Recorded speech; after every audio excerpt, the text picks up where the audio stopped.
Hello আমার প্রিয় ছাত্রছাত্রীরা, তোমাদের স্টাডি টিপস ইউটিউবের পক্ষ থেকে তোমাদের সবাইকে স্বাগত। তোমাদের সঙ্গে অনেক দিন ভিডিও আনা হয়নি, আমি সেটা নিয়ে খুবই দুঃখিত। আমাদের একটা টেকনিক্যাল ইস্যুর জন্য আমরা তোমাদের কাছে ভিডিও আনতে পারিনি। তবে এবার থেকে তোমাদের প্রতিনিয়ত যেমন ভিডিও আসার কথা তেমনই আসবে। সমস্ত তোমাদের পড়াশোনা রিলেটেড সমস্ত কিছু বিষয়ে আসবে যথারীতি। তো প্রথমেই বলি, চ্যানেলটাকে অবশ্যই তোমরা সব বন্ধুদের মধ্যে শেয়ার করে দাও এবং চ্যানেলটাকে সাবস্ক্রাইব করে দাও। তো চলো, আজকে তোমাদের টপিক থাম্বনেল দেখে অবশ্যই বুঝতে পেরেছো যে তোমরা কেটিভি স্কুলে যারা পড়ো বা কেটিভি স্কুলে যারা 5-এ অ্যাডমিশান নিয়েছো, তাদের খুব সামনেই ফার্স্ট ইউনিট টেস্ট আছে। তোমাদের ফার্স্ট ইউনিট টেস্ট মেবি 1 তারিখ এপ্রিলের কি 2 তারিখ থেকেই শুরু হবে, কারণ সামনে ইলেকশান আছে সেই জন্য। তো তাই জন্য তোমাদের কাছে আমি কেটিভি হাই স্কুলে আগের বছর 2025 সালে ফার্স্ট ইউনিট টেস্টে ইংরেজি কোশ্চেন কেমন এসেছিলো, কত নাম্বারের পরীক্ষা হয় এবং কেমন প্রশ্ন এসেছিলো, তার উত্তর সমস্ত কিছু প্রিভিয়াস ইয়ারে কেমন প্রশ্ন উত্তর সমস্ত কিছু তোমাদের কাছে আলোচনা করছি। তোমরা ভালো করে প্রশ্ন পেপারটা দেখে নাও এবং বুঝে নাও। তো তোমরা দেখতেই পাচ্ছ তোমাদের অন স্ক্রিনে আমি ইংরেজি কোশ্চেন পেপারটা রেখেছি। তো তোমাদের 20 নম্বরের পরীক্ষা হয় ইংরেজি কোশ্চেন। এবং দেখো, প্রথমেই তোমরা দেখতে পাচ্ছ যে একটা সিন দিয়েছে। তোমাদের যে পাঠ্য বই আছে, ওই পাঠ্য বই থেকে সিন থাকবে। সেই সিন তোমাদের প্যাসেজ তুলে দেওয়া থাকবে। তোমাদের আগেও যেরকম প্যাসেজ আমি বুঝিয়ে বুঝিয়ে করাতাম, সেই রকমই প্যাসেজ দেওয়া থাকবে। এই প্যাসেজ থেকে তোমাদের কোশ্চেন দেওয়া থাকবে এইরকম, তোমাদের সেগুলো উত্তর লিখে ভালোভাবে ওইখান থেকে করতে হবে। ঠিক আছে? তো চলো কেমন করে করতে হবে বা লিখতে হবে আমি বলে দিচ্ছি। তো চলো দেখো, প্রথমে এখানে কি বলেছে দেখো, 1 নম্বর প্রশ্নে রিডিং কম্প্রেশন সিন, এখানে সিন দিয়েছে। সেই সিনটা কি দিয়েছে দেখো, read the passage and answer the following question. দেখো কি দিয়েছে, out of all the climbers on the expedition only 4 would get a chance to make an attempt to reach the summit. Hunt, the team leader, selected 2 teams of climbers. The first team included Tom Bodiolon and Charles Evans, while Edmund Hillary and Tenzing Norgay made up the second team. The first team left on May 26, 1953 to reach the summit of Mount Everest. The two men made it up to about 300 feet short of the summit, still the highest any human being had yet reached. They were forced to turn back after they encountered bad weather. At 4 a.m. on May 29, 1953, Hillary and Norgay awake and got ready for their climb.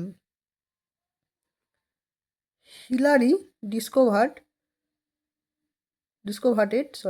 that his boots had frozen and spent 2 hours defrosting them. The two men left camp at 6:30 a.m. upon their climb. They came upon on particularly difficult rock face, but Hillary found a way to climb it. The rock face is now called Hillary's Step. তো এটাই তোমাদের passage দেয়া ছিল। এবারে দেখো এই passage থেকে তোমাদের এরকম প্রশ্ন দিয়েছে এবং তার উত্তরও তোমাদের কি হবে সেরকম আলোচনা করে দিচ্ছি, তো দেখে নাও। তো দেখো এর দাগের প্রশ্ন দেখো কি বলেছে, answer the question given below. এইখানে দেখো দুটো প্রশ্ন দেওয়া আছে, এর 1 × 2 2 নম্বর আছে। তো দেখো প্রথম এর দাগের 1-এর প্রশ্ন কি দিয়েছে, how many climbers got the chance to climb to the top.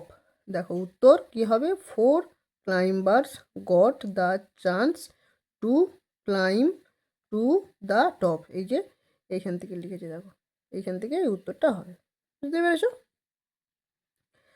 তো 2-এর দাগের প্রশ্ন দেখো, 2-এর দাগের প্রশ্ন কি বলেছে, হোয়াট ইজ হিলারি স্টেপ।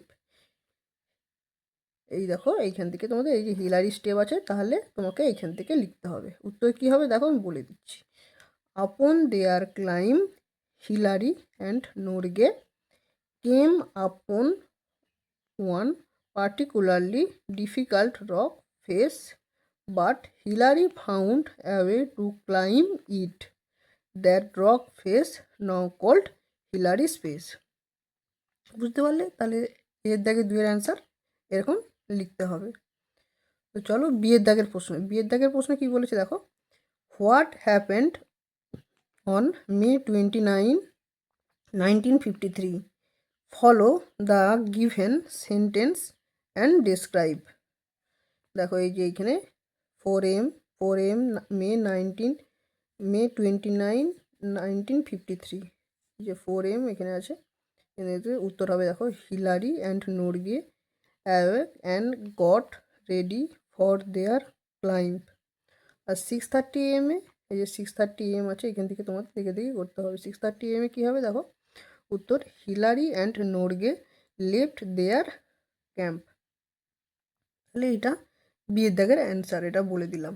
তো চলো সিয়ের দাগের অ্যান্সার দেখো, সিয়ের দাগের কোশ্চেন দেখো, ট্রু ফলস দিয়েছে।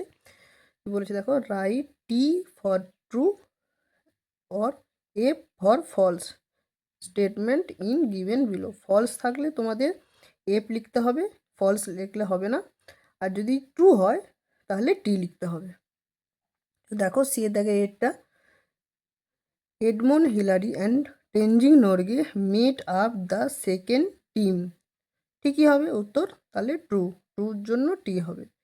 এটা খুব ভালোভাবে তোমরা পড়ে নেবে, যে এরকম লেখা থাকবে, তোমরা ট্রু হলে টি লিখতে হবে ক্যাপিটাল টি, আর ফলস হলে ক্যাপিটাল এফ লিখতে হবে, নাহলে কিন্তু নাম্বার পাবে না।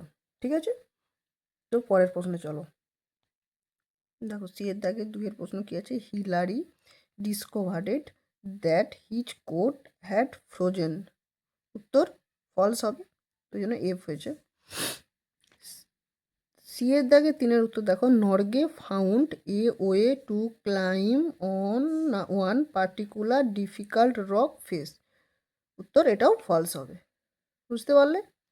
তোমাদের দেখো একদম অরিজিনাল আগের বছরের কোশ্চেন আমার একদম স্টুডেন্টের কাছ থেকে নেওয়া, একদম তোমাদের লাইভ দেখাচ্ছি যে কেমন আগেরবারে প্রশ্ন এসেছিলো, কেমন নাম্বার পেয়েছিল। এইরকমভাবে তোমরা যদি উত্তর লেখো একদম ক্লিয়ারিটিভাবে, তো ফুল মার্কস পাবি। আমার একজন স্টুডেন্ট খাতা তোমাদের একদম লাইভ দেখাচ্ছি, এভাবেই তোমরা উত্তরগুলো লেখো। ঠিক আছে, তো চলো পরের প্রশ্নগুলো আলোচনা করে দিচ্ছি। দেখো আমরা যদি পেজ 2-তে যাই কোশ্চেন পেপারের, তাহলে দেখো পেজ 2-তে গ্রামার থাকবে। ঠিক আছে, সে গ্রামার আগের বারে কী এসেছিলো দেখো, 1 × 3 = 3, 2-এর দাগের এই গ্রামার কী এসেছিলো, use a an or the to fill the given below blanks. এখানে 2-এর দাগের এর 1-এর দাগের প্রশ্ন দেখো, dash the Pacific is the deepest ocean. এটা হবে দা। 2-এর দাগের প্রশ্ন দেখো, সুগার সেল ₹20 ড্যাশ কিলো। উত্তর হবে এ কিলো। তারপর দেখো 3-এর দাগের question, he is dash MP of our locality. উত্তর হবে অ্যান এমপি। বিয়ের দাগের প্রশ্ন দেখো, বিয়ের দাগের প্রশ্ন বলছে, make sentence with the following word.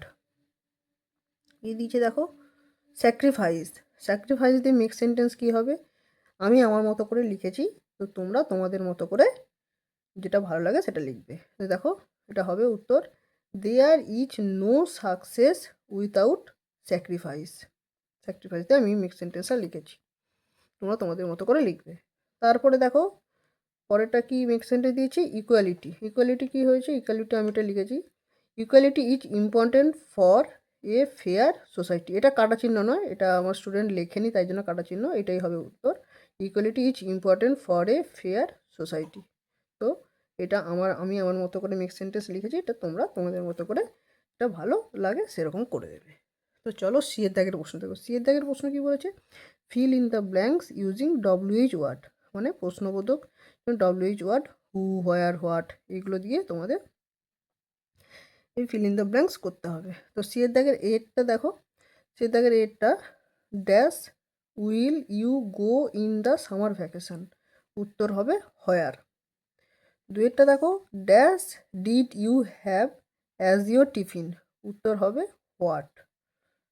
আর সবসময় মনে রাখবে WH ওয়ার্ড যদি তোমাদের করতেও দেয় এরকম ফিল ইন দ্য ব্ল্যাঙ্কস না দিয়ে, তো অবশ্যই তোমরা কোশ্চেন বোধক চিহ্নটা দেবে, নাহলে কিন্তু পুরোটাই ভুল হবে, ফুল স্টপ ভুলেও দেবে না, ঠিক আছে।